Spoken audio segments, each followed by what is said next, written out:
Thanks to our friend who supported the channel financially in the previous video. And before we start, don't forget to like, subscribe, and support the channel financially. As Heavenly Demon walked, a thought crossed his mind, and he inquired, "What if I run into other players while wandering around?" He would greet a Korean player with a smile. But what about players from other countries? In fact, there's no benefit in being with players from other countries according to the rules. They come from different areas and aren't on the same team. They can't share points, and they don't speak the same language. And they are the only competitors that need to be eliminated. Heavenly Demon said, "Didn't they say you get points for killing other players?" A lot of points. In that sense, players from other countries were good targets. He added, "If I don't kill them first, they'll come after me. Surely I'm not the only one thinking this way." After thinking it over, Heavenly Demon decided he would kill players from other countries after assessing the situation. It was a necessary action for survival. Then he said, "Wait, perhaps it's more efficient to hunt foreign players than to complete quests for points. And if things went well, he might even take the top spot in the rankings and become the zone representative." But at that moment, he remembered the Black Scythe, and he said, "No, there's no benefit in becoming the zone representative. Black Scythe will kill me and take the position immediately. And high-level players couldn't be controlled by the zone representative, so the Black Scythe couldn't be stopped." He added, "For now, aiming for second place is the best. The first place will always be the Black Scythe anyway." First, Heavenly Demon needed to complete a side quest and see which method was better for accumulating points. Was it faster to kill players or complete quests? Then he said, "Let's see if there are any people around." Using his surrounding detection skill, he checked for red dots. Seeing the red dot approaching him from behind, Heavenly Demon drew his sword and turned around. But the person running towards him with the joy of a puppy meeting its owner was none other than Sang Cheol. Heavenly Demon inquired, "Director An, what happened, Manager An? Were you tracking me?" He replied, "Of course.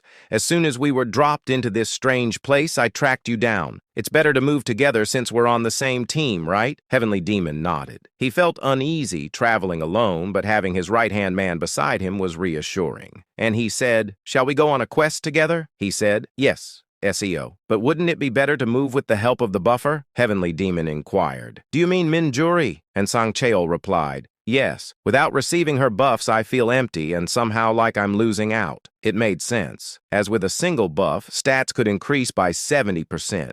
So the difference between receiving it and not was significant. And without it now, it even felt like they were under a debuff. Heavenly Demon said, "That's true. If we receive her blessed buff, it'll last for 3 hours. And Sang Cheol said, "Then I'll track down Minjuri." Ma Kyung-rok stopped in Sang Cheol, who was about to use the tracking skill, and he said, "No, let's go to the Black Scythe instead." He inquired, "Huh? The Black Scythe?" Heavenly Demon replied, "Minjuri will surely try to move with the Black Scythe. If we approach Minjuri, who isn't close to us, it'll only make her more wary. Instead, if we attach ourselves to the Black Scythe, who we have some familiarity with, we can naturally receive Minjuri's buffs and see how he accumulates points." And Sang Cheol said, "Indeed, the Black Scythe has consistently maintained top performance in every round. Let's do as you say, SEO." The two laughed and changed their direction.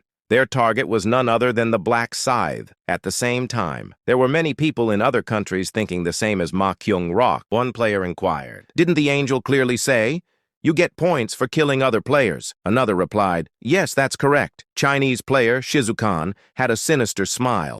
"Ordinary people might hesitate to kill, but not him. And having ascended to a high-ranking position in the underworld in his late 20s thanks to his unusual talent, killing was easy for him." Then he said, "Earning points is damn easy.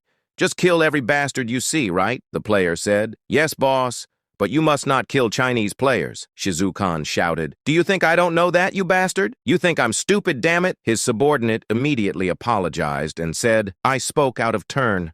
I'm sorry." Even in this other world, his subordinate acted subserviently without complaint. After all, Shizukan's skill in killing was well recognized. Then he said, "Listen carefully if you don't want to die. We need to survive to the end and take over the high-ranking positions." His 9 subordinates, bowing their heads, said, "We will follow you, Shizukan." Shizukan smiled contentedly, and he said, That's what I like to hear. I'll make sure we all survive. The same goes for the underworld. As long as we survive, we can eliminate all competitors," he added. "From now on, we hunt players from other countries. Think of them as monsters. Kill them without showing any mercy as soon as you see them. That's how we survive," one inquired. "But Shizukan, how do we distinguish players from other countries? We can't see their nicknames, and their appearances are probably customized." Shizukan said, "You idiot. You can tell by talking to them. We don't speak the same language." The player said, "Ah, I see." Shizukan said, "Now that you understand, let's move. Use your detection skills and kill any bastards you find." Shizukan, smiling with his subordinates, immediately put his plan into action. There were 2 red dots nearby.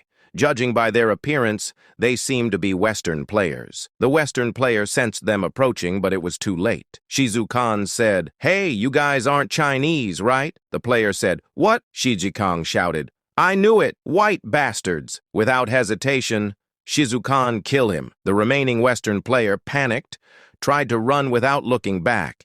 He would have if he hadn't been stabbed by Shizukan's subordinates. Looking at the Western player who died skewered, Shizukan asked his subordinates, "Who got the last hit?" One replied, "I think I did." Shizukan inquired, "How many points did you get?" He replied, "I got 290 points." Shizukan said, "Really? I got 350 points. That's strange." Staring at the corpse, Shizukan pondered, why did the points vary from person to person? Then he came to one conclusion, and he said, could it be that the points vary based on level, and if the level was low, fewer points were awarded. If the level was high, more points were given. Then the higher the level, the more points we get? Suddenly, one person came to mind. The player who held the top level among all, the world's #1 ranked player, Black Scythe. Shizukan said to himself, his level was 90, right? If I could just kill the Black Scythe, I might earn an unimaginable amount of points. It's well known that he's a Korean player. If I kill him, I can shoot straight to the top spot. Being the zone representative would be a bonus. He smirked, but the problem was how to kill him. While thinking, Shizukan's gaze slowly shifted to his subordinates, and he asked himself, should I use them as bait? Moreover, I can speak a little Korean. Pretending to be a Korean, he could approach while using his subordinates as shields to deliver a fatal blow. This plan seemed feasible, and he said to himself, I need to keep this secret from them. Just hearing the name Black Scythe might scare some of these idiots. Just then, one of his subordinates dragged in an Asian man, and he said, Shizukan, we caught someone trying to escape nearby. You can kill him yourself for points. The Asian man said, why are you doing this? I have no intention of fighting. I was just passing by. Listening to the man's words, Shizukan's eyes gleamed, and he said, wait a moment, are you Korean? The player said, huh? Oh, yes, you speak Korean? Shizukan said, a little. The player said, oh, thank goodness, but please, tell them to let me go. Please, Shizukan said. Before that, let me ask you something. Have you ever seen Black Scythe? The player replied. The Black Scythe? Yes, I have. We were in the same zone. Shizukan grinned and placed his sword against the Korean's neck. And he asked, do you have the tracking skill? The player replied in fear. I have it, Shizukan said. Then guide us to Black Scythe right now if you don't want to die. On the other hand, Ju Seong-tak waved his hand, approached and said, Black Scythe Nim! Ryu gave him a sharp look and said, be quiet. Even if there aren't many people around, don't be so obvious. Ju Seong-tak, who always looked at him with fierce eyes, lowered his gaze like a meek puppy, and he said, I'm sorry. Reading his thoughts revealed absolute loyalty to his master. Ryu smiled and said to himself, this is why I like the duel system. Just a duel, and you practically have control over them. Although a male slave wasn't part of the original plan, looking at Ju Seong-tak made him think it was a good idea. At least he wasn't like some others who harbor hidden intentions or cling persistently to their master. Then Ryu said, Ju Seong-tak, follow closely so you don't get lost. From here, we're entering the labyrinth. Currently, Ryu Min was at the entrance of the forest of the labyrinth. He planned to capture the boss of this forest, Doppelganger, and obtain the Doppelganger's ring, which allows nickname changes. And he said to himself, for that, I definitely need Ju Seong-tak's rune, which increases boss-level drop rates by 10 times. Getting the Doppelganger's ring isn't easy. This was why Ryu had summoned Ju Seong-tak.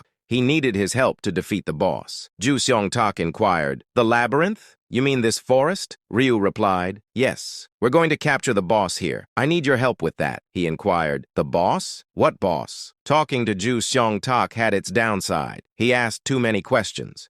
And Ryu said to himself, "I take back what I said about a male slave being better." Then Ryu said, "Just shut up and follow me." Ju Seong-tak said, I'm sorry. I'll follow quietly." Entering the forest, Ryu didn't look back. He didn't need to see to know who was following him, thanks to his clairvoyance.